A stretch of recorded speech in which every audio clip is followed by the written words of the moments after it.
Shalom, mari kita mempersiapkan hati kita untuk memuji dan meninggikan Tuhan. Tuhan, kami mengucap syukur Tuhan untuk penyertaan-Mu Tuhan di sepanjang hidup kami Tuhan. Terima kasih untuk kebaikan-Mu yang boleh kami alami setiap hari Tuhan. Terima kasih untuk berkat-berkat-Mu yang telah Engkau berikan kepada kami Tuhan. Sekarang kami ingin meninggikan nama-Mu Tuhan, kiranya apa yang kami lakukan berkenan di mata-Mu Tuhan. Terima kasih Tuhan, Engkau sertai ibadah ini dari awal hingga akhir. Dalam nama-Mu kami berdoa dan mengucap syukur. Amin.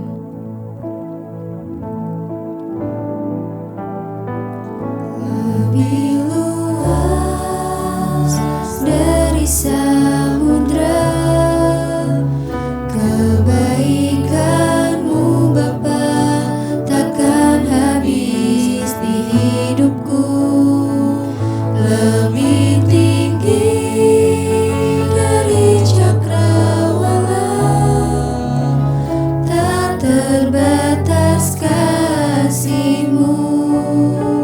Sungguh lebih luas,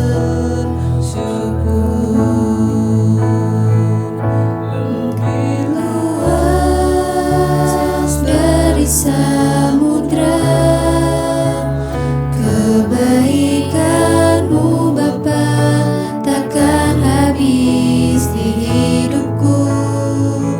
Lebih tinggi dari cakrawala, tak terbatas kasih-Mu.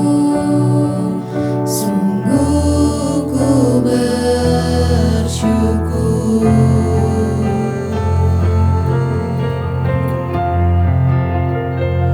Lebih luas dari samudra, kebaikan-Mu Bapa takkan habis di hidupku. Lebih tinggi dari cakrawala, tak terbatas kasih-Mu. Sungguh ku bersyukur.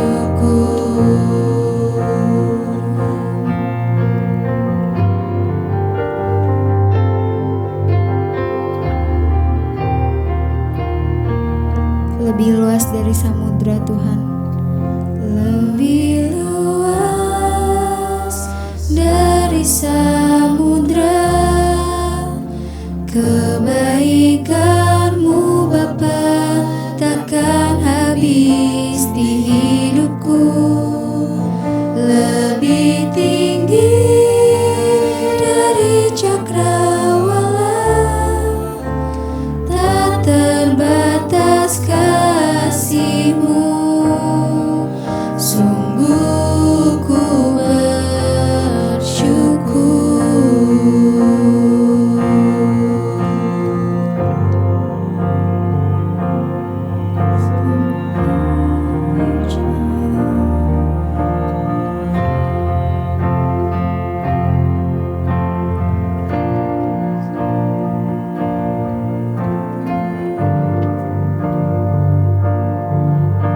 Kami percaya Tuhan, segala yang terjadi dalam hidup kami adalah sesuai janji-janji-Mu Tuhan.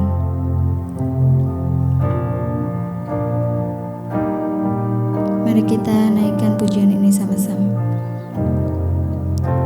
Segala yang terjadi di hidupku,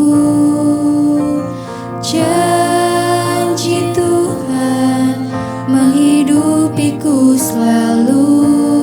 Ku yakin, percaya, ada waktunya Tuhan, semua akan indah pada waktunya. Segala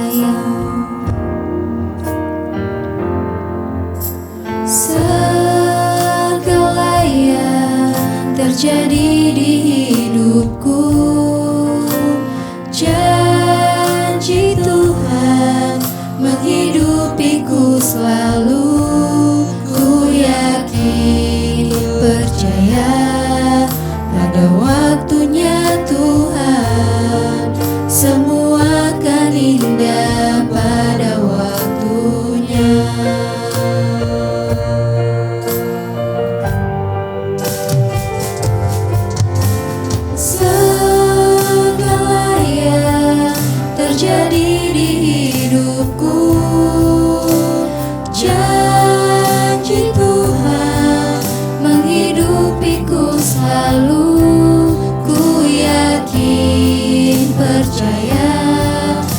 Pada waktunya Tuhan, semua akan indah pada waktunya. Segala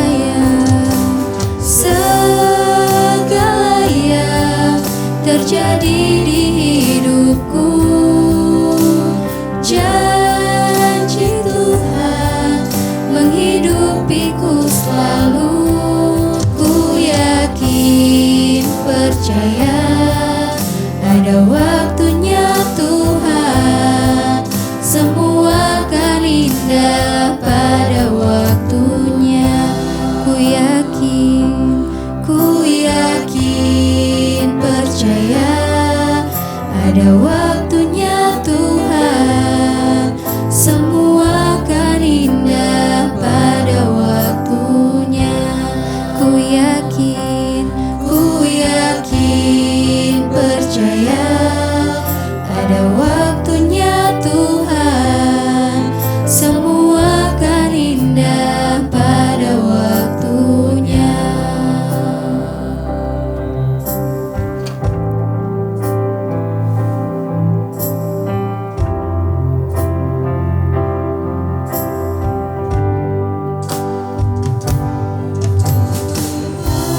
Pasti yang terbaik, walau kadang tak mudah dimengerti.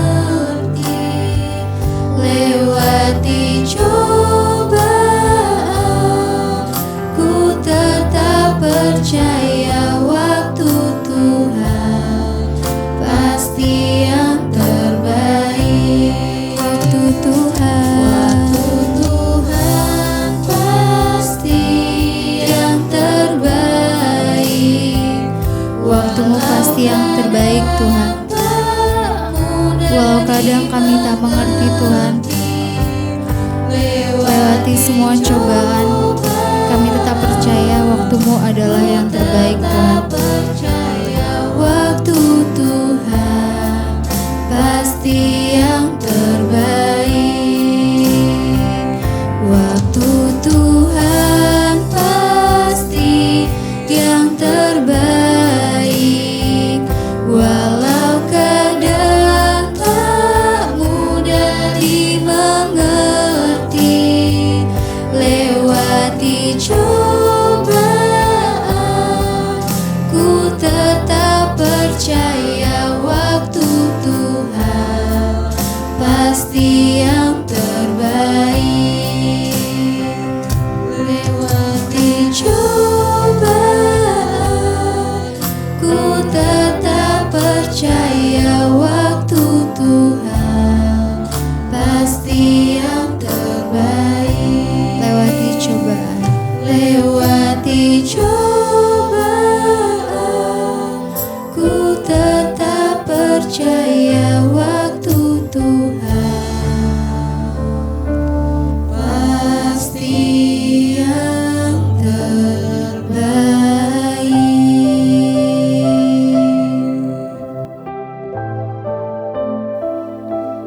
Bapa, kami bersyukur Tuhan buat hari ini. Terima kasih Engkau kembali mengumpulkan setiap kami untuk beribadah. Kami percaya Tuhan berkat-berkat-Mu ada atas hidup kami. Damai, sejahtera, sukacita yang melimpah atas hidup kami semua karena kuasa Roh Kudus-Mu. Hari ini kami rindu mendengarkan firman Tuhan. Urapi hamba-Mu yang tidak ada apa-apanya.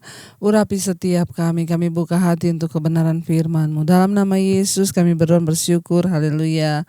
Amin. Iya, shalom saudara, saya percaya semuanya ada dalam keadaan yang baik dan luar biasa. Ya, apapun keadaan kita, bagaimanapun pergumulan yang sedang kita alami, biarlah itu membawa kita semakin hari semakin dekat dengan Tuhan. Baik, hari ini kita akan sama-sama belajar firman Tuhan yang terambil dari 1 Petrus pasal yang keempat, ya, ayat yang ke-12 sampai dengan ayatnya yang ke-19, ya. 1 Petrus 1 Petrus pasal yang keempat ayat yang ke-12. Judul perikopnya menderita sebagai Kristen. Ya, menderita sebagai Kristen. Berarti orang Kristen tuh menderita juga ya? Iya. Jadi jangan punya pendapat, jangan punya pemahaman bahwa ketika kita jadi Kristen ikut Tuhan gak menderita ya. Ayat ini berkata judul perikopnya menderita sebagai Kristen.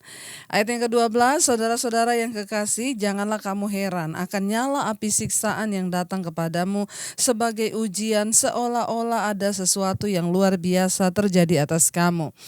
Iya, surat 1 Petrus ini ditulis oleh Rasul Petrus ketika dia diperkirakan sedang berada di Roma.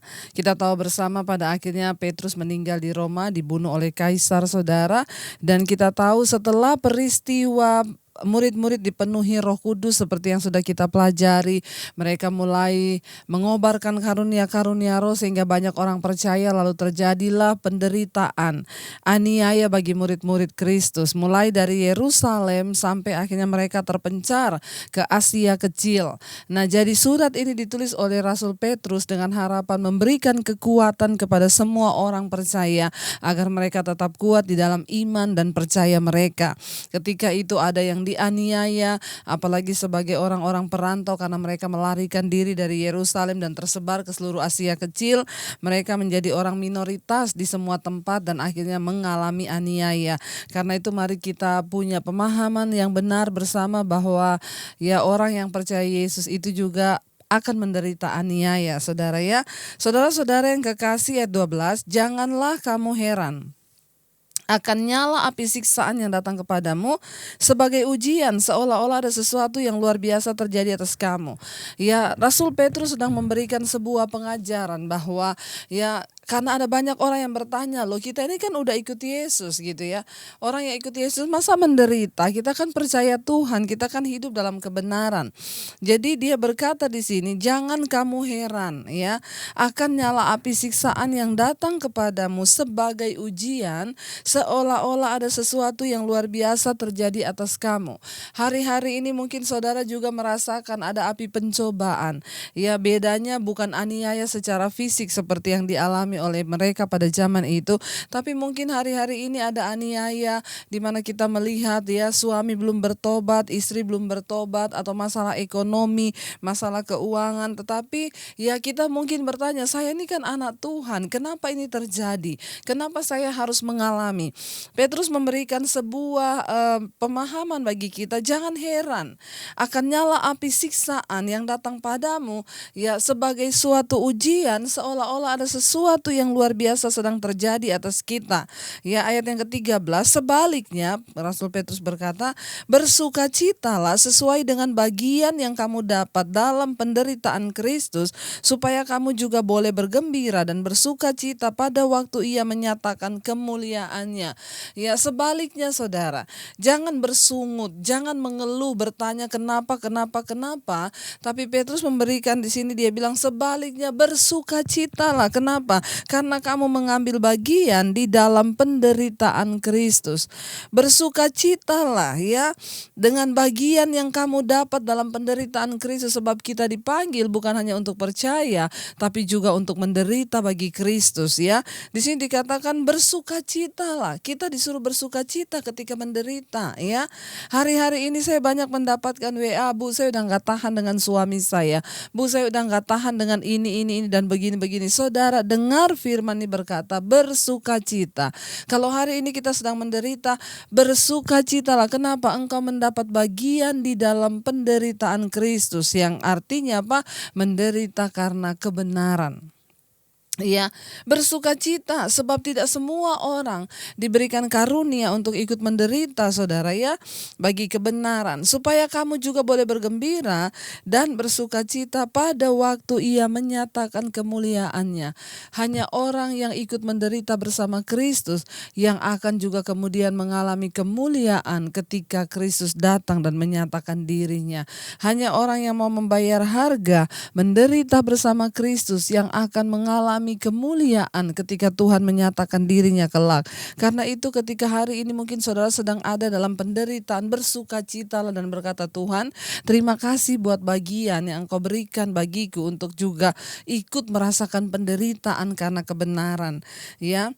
Lalu ayat yang ke-14 berkata, berbahagialah kamu jika kamu dinista karena nama Kristus, sebab roh kemuliaan yaitu roh Allah ada padamu.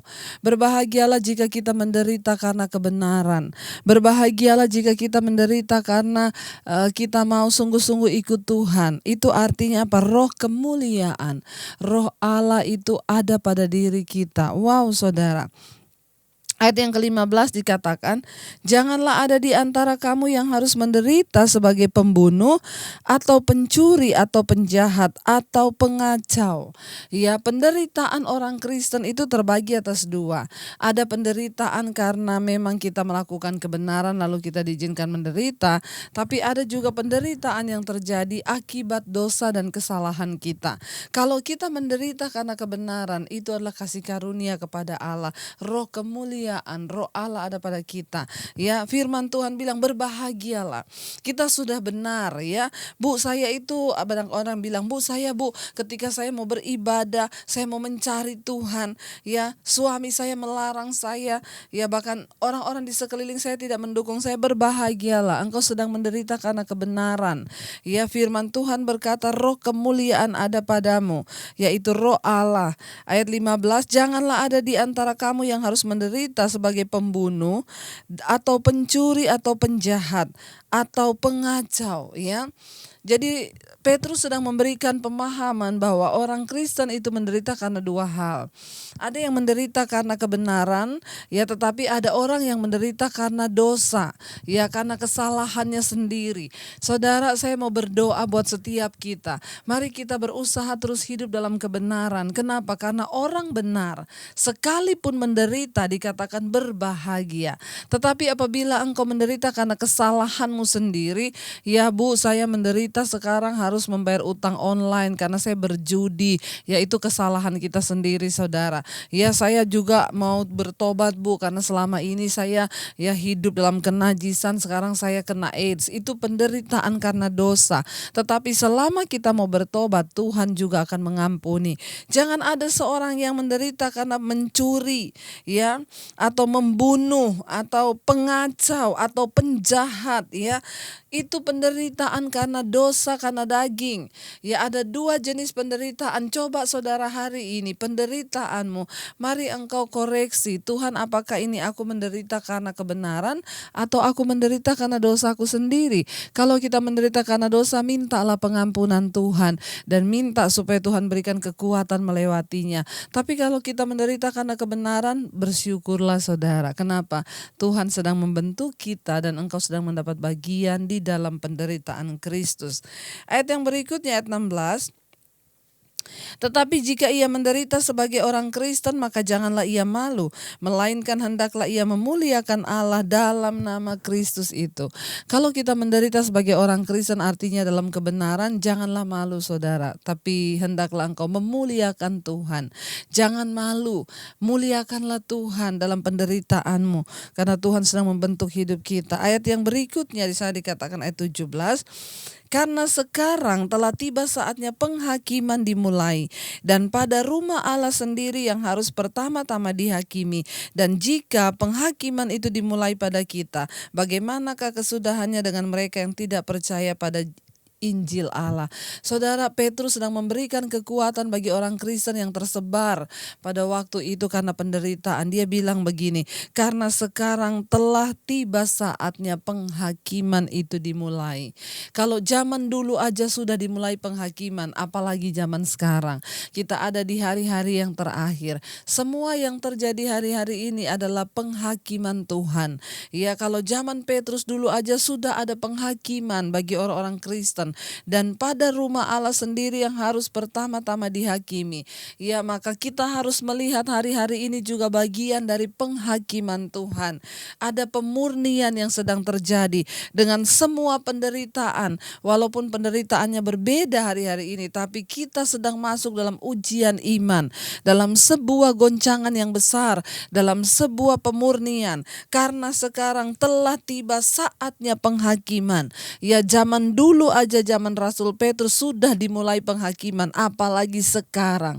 Jangan tutup mata, jangan terlena. Kita harus sungguh-sungguh menyadari bahwa ini adalah hari-hari penampian. Ini adalah masa-masa pemurnian, penghakiman dimulai. Dan pada rumah Allah sendiri yang harus pertama-tama dihakimi. Kenapa dimulai pada kita, saudara? Karena kita adalah anak-anak Tuhan. Kita adalah terang dunia. Jadi kita yang harus pertama kali dimurnikan.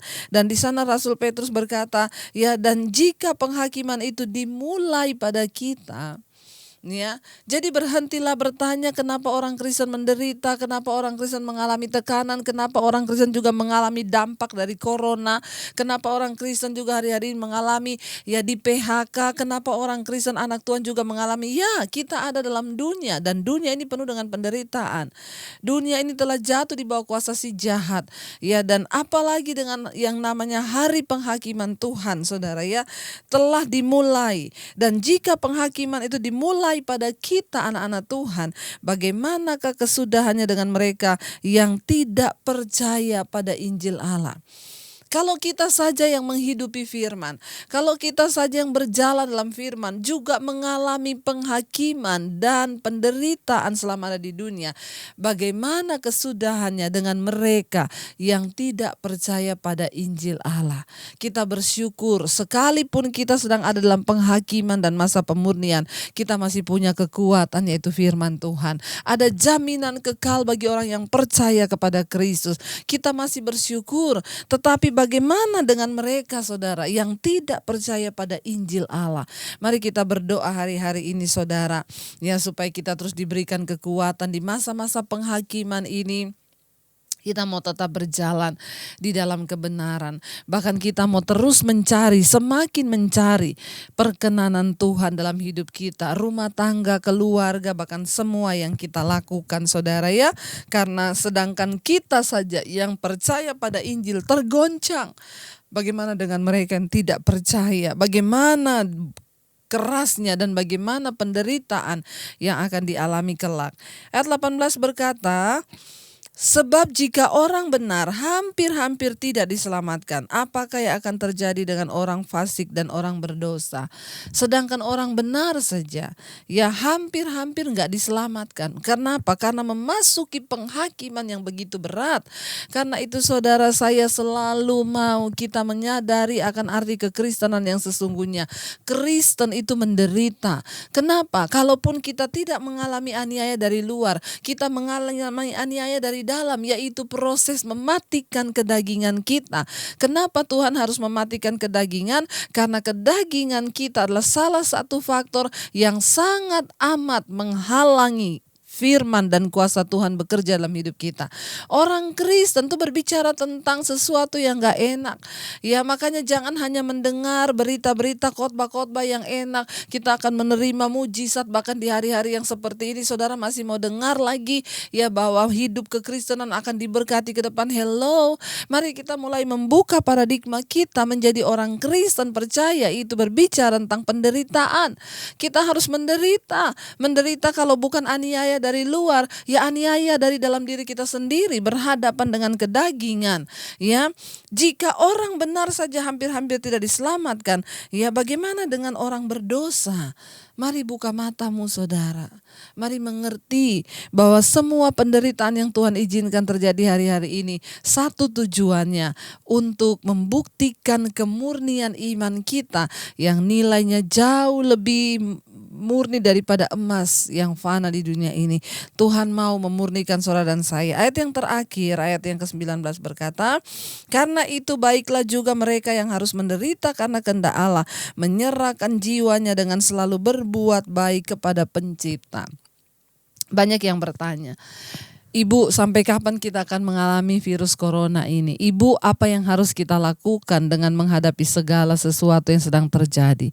Firman ini berkata juga bagi kita, bukan hanya bagi orang Kristen pada zaman Rasul Petrus, tapi firman ini juga datang bagi kita. Karena itu, baiklah juga mereka yang harus menderita karena kehendak Allah, ya.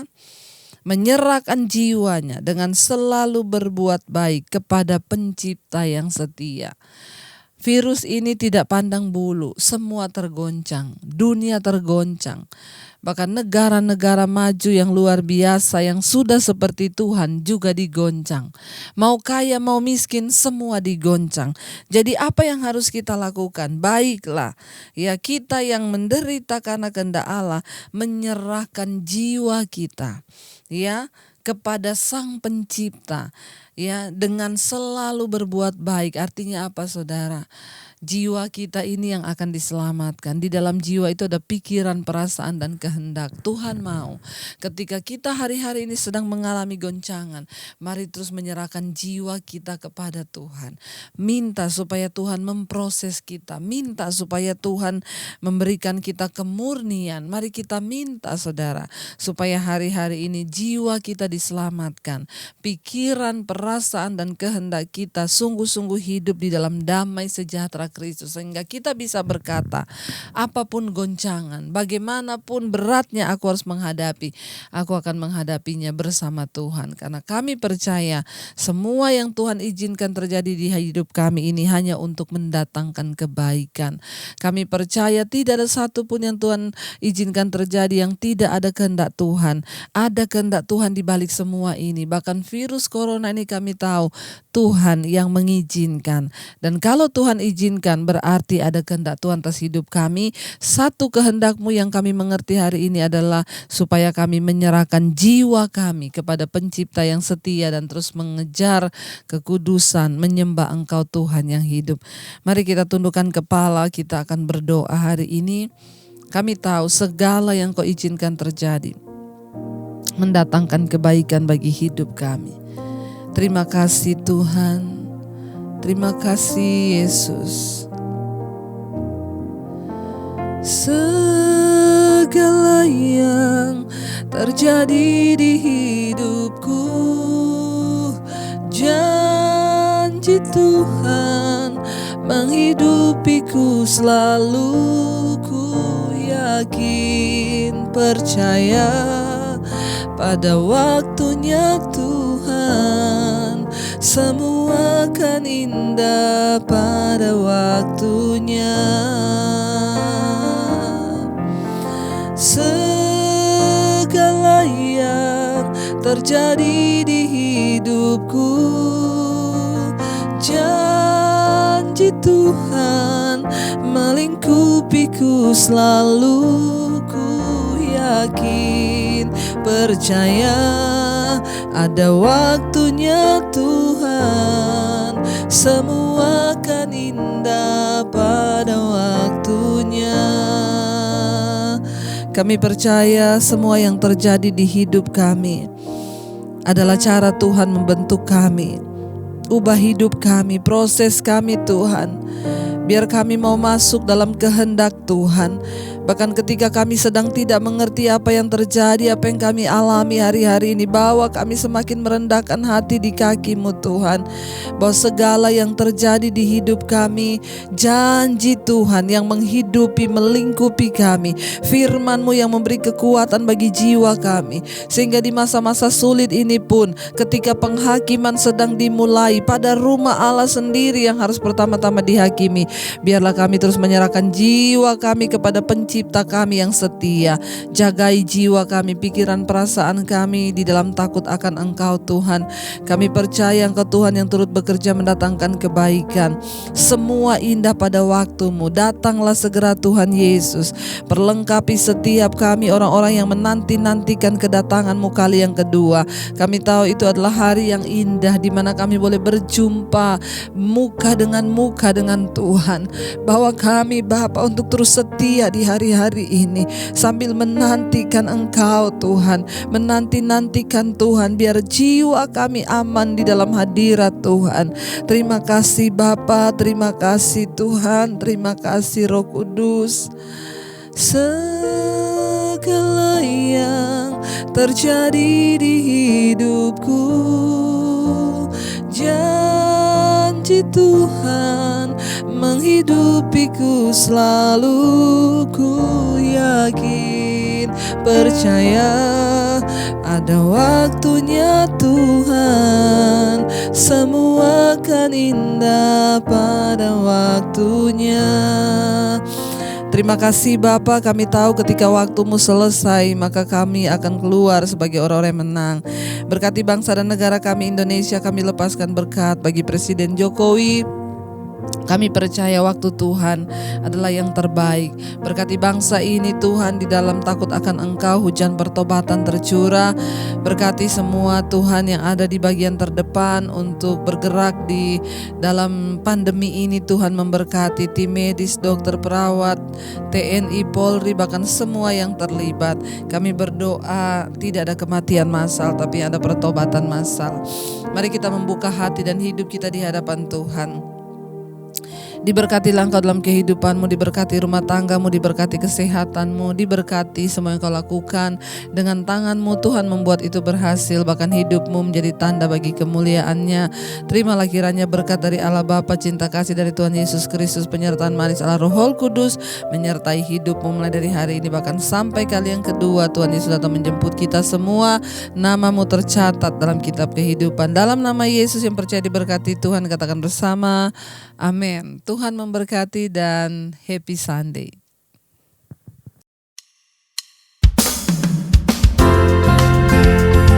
Jika Anda diberkati dengan channel saya, jangan lupa tekan tombol subscribe, dan jangan lupa like, share, dan komen, dan jangan lupa untuk mengklik tombol lonceng di bawah ini supaya Anda mendapatkan pemberitahuan setiap kali saya mengupload video-video yang baru.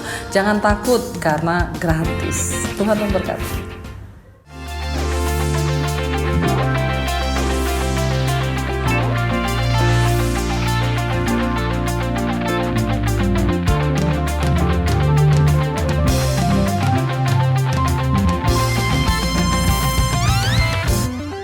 Bila ku bersamamu